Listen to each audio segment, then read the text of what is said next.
తెలంగాణ ఫిరాయింపుల ఎపిసోడ్ చివరి దశకొచ్చింది. ఇవాళ దానం నాగేందర్ కేసు విచారణ జరగనుంది. దానంపై 2 అనర్హత పిటిషన్లు దాఖలయ్యాయి. వీటిని ఎమ్మెల్యేలు పాడి కౌశిక్ రెడ్డి, ఏలేటి మహేశ్వర్ రెడ్డి దాఖలు చేశారు. 2 పిటిషన్స్ పై ఇవాళ స్పీకర్ ప్రసాద్ కుమార్ సమక్షంలో విచారణ జరగబోతోంది. పిటిషనర్లని దాను అడ్వకేట్లు క్రాస్ ఎగ్జామినేషన్ చేయనున్నారు. ఇక రేపు కడియం శ్రీహరి కేసు విచారించనున్నారు స్పీకర్. ఇప్పటికే 8 మంది ఎమ్మెల్యేల విచారణ పూర్తయింది. వారికి స్పీకర్ గడ్డం ప్రసాద్ క్లీన్ చిట్ ఇచ్చారు.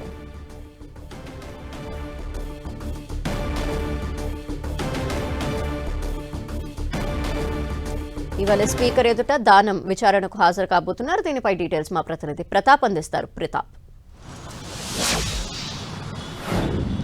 ఎస్ ధనలక్ష్మి, ఫిరాయింపు ఎమ్మెల్యేల ఎపిసోడ్కి సంబంధించి ఈరోజు చాలా కీలకమైన నిర్ణయం జరగబోతుందని చెప్పుకోవచ్చు. ముఖ్యంగా స్పీకర్ గడ్డం ప్రసాద్ కుమార్ ముందు ఈరోజు దానం నాగేందర్ ఎపిసోడ్కి సంబంధించిన విచారణ జరగబోతుంది. దీనికి సంబంధించి కూడా గతంలో మొత్తం 10 మంది ఎమ్మెల్యేల ఆరోపణలు ఎదుర్కొంటున్న నేపథ్యంలో వారికి అందరికీ కూడా నోటీసులు ఇవ్వడం జరిగింది. దీనికి సంబంధించి కూడా ఇప్పటివరకు 8 మంది ఎమ్మెల్యేలకు సంబంధించి కూడా క్రాస్ ఎగ్జామినేషన్ కంప్లీట్ చేసి వారిపైన ఫిరాయింపులకు పాల్పడినట్లు ఎలాంటి ఆరోపణలు ఆధారాలు లేవంటూ కూడా స్పీకర్ వారిపైన కేసు కొట్టేయడం జరిగింది. అయితే మరో ఇద్దరికి సంబంధించి ముఖ్యంగా దానం నాగేందర్ కానీ కడియం శ్రీహరి గారు వీరిద్దరు కూడా మొదట్లో స్పీకర్ నోటీసులకు రిప్లై ఇవ్వలేదు. ఆ తర్వాత సుప్రీంకోర్టు దీనిపైన చాలా సీరియస్గా ఉండి రెగ్యులర్గా ఫాలోఅప్ చేస్తున్న నేపథ్యంలో ఆ ఇద్దరు కూడా ఇప్పుడు స్పీకర్ నోటీసులకు రిప్లై ఇవ్వడం జరిగింది. ఆ తర్వాత స్పీకర్ కూడా దీని క్రాస్ ఎగ్జామినేషన్ కూడా తీసుకోవడం జరిగింది. అయితే దానం నాగేందర్ ఎపిసోడ్కి సంబంధించి కూడా ముఖ్యంగా గతంలో దీనికి సంబంధించి దానం నాగేందర్ పైన 2 కేసులు వేయడం జరిగింది.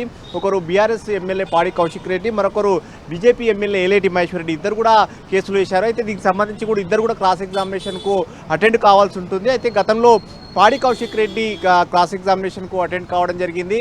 అయితే ఈ క్రాస్ ఎగ్జామినేషన్ అంతా కూడా మొదట్లో ఎవరైతే ఆరోపణలు ఎదుర్కొంటున్న వారి తరపున అడ్వకేట్లు క్రాస్ ఎగ్జామినేషన్ చేస్తారు. కేసు వేసిన వ్యక్తిని మొదటగా దీనికి సంబంధించి కూడా కేసుకు సంబంధించి కూడా మొత్తం ఎవిడెన్స్ ఎలా ఉన్నాయి, అసలు ఫిరాయింపులకు పాల్పడినట్లు వద్ద ఉన్న ఎవిడెన్స్ ఏంటి అనేది దానికి సంబంధించి కూడా క్రాస్ ఎగ్జామినేషన్లో భాగంగా అడ్వకేట్లు దీనికి సంబంధించి విచారణ చేస్తారు. అయితే అందులో భాగంగా ఇదంతా కూడా స్పీకర్ ఎదుటనే కార్యక్రమం ఈ ఎపిసోడ్ అంతా కూడా జరుగుతుంది. అయితే మొన్నటి వరకు పాడి కౌశిక్ రెడ్డిని క్రాస్ ఎగ్జామినేషన్ దానం అడ్వకేట్లు ఈరోజు ఏలేటి మహేశ్వర్ రెడ్డిని క్రాస్ ఎగ్జామినేషన్ చేశారు. ఏలేటి మహేశ్వర్ రెడ్డి గతంలోనే క్రాస్ ఎగ్జామినేషన్కు రావాల్సినప్పటికీ మున్సిపల్ ఎన్నికల నేపథ్యంలో దీన్ని వాయిదా వేయాలి, మున్సిపల్ ఎన్నికల తర్వాత తాను క్రాస్ ఎగ్జామినేషన్కు అటెండ్ అవుతానని చెప్పేసి గతంలో చెప్పారు. అందులో భాగంగానే మున్సిపల్ ఎన్నికల నేపథ్యంలో 15 రోజులు వాయిదా వేసిన నేపథ్యంలో ఈరోజు విచారణకు రాబోతుంది. ఈరోజు ఏలేటి మహేశ్వర్ రెడ్డి క్రాస్ ఎగ్జామినేషన్కి అటెండ్ అవుతారు. ఈ క్రాస్ ఎగ్జామినేషన్ ఏలేటి మహేశ్వర్ రెడ్డి అయిపోయిన తర్వాత నెక్స్ట్ పాడి కౌశిక్ రెడ్డి తరపున అదేవిధంగా ఏలేటి మహేశ్వర్ రెడ్డి తరపున అడ్వకేట్లు